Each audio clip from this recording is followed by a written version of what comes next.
ஒரே ஒரு முள்ளங்கியை வச்சு சூப்பரான ஈவினிங் ஸ்நாக்ஸ் ரெசிபி பார்க்கலாம். முள்ளங்கி சாப்பிடாதவங்க கூட சூப்பராக சாப்பிடுவாங்க.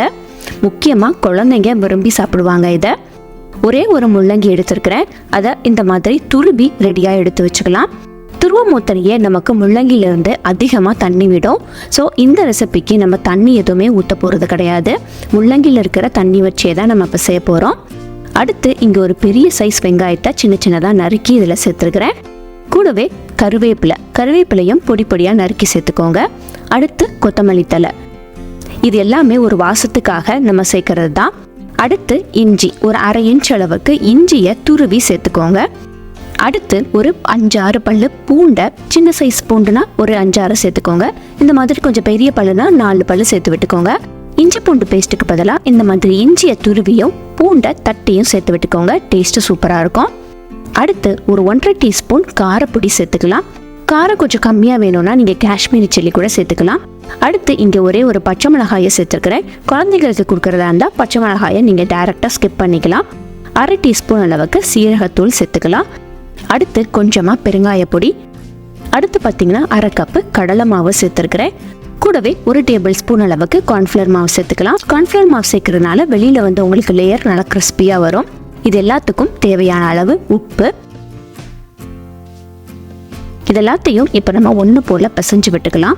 பிசைய மூத்தில் ஒரு சொட்டு தண்ணி கூட விட்டு பிசையாதீங்க. முள்ளங்கியில் இருக்கிற தண்ணியே போதும். முதல்ல பிசைய மூத்தில் ரொம்ப ட்ரையாக இருக்கிற மாதிரி இருக்கும்.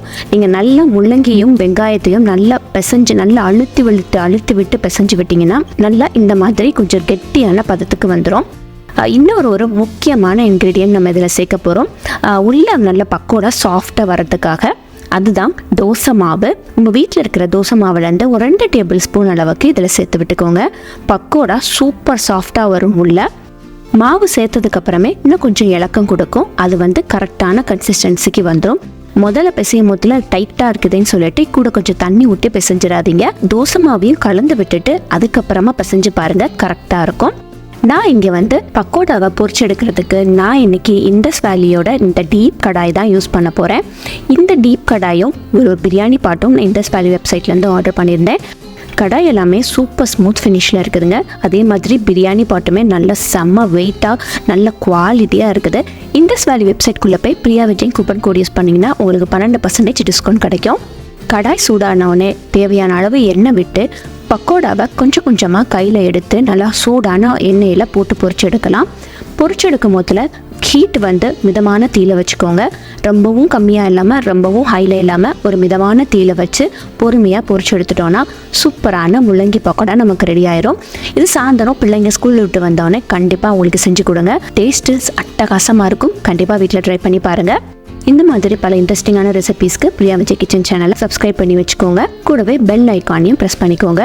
இன்னும் அடுத்து எந்த மாதிரி ரெசிபிஸ் வேணுங்கிறத கீழே கமெண்ட்டில் சொல்லுங்கள். கண்டிப்பாக அடுத்த ரெசிபி உங்களோட நேமோடைய நான் சொல்லி அந்த ரெசிபியை போஸ்ட் பண்ணுறேன். தேங்க்யூ. தேங்க்ஸ் ஃபார் வாட்சிங்.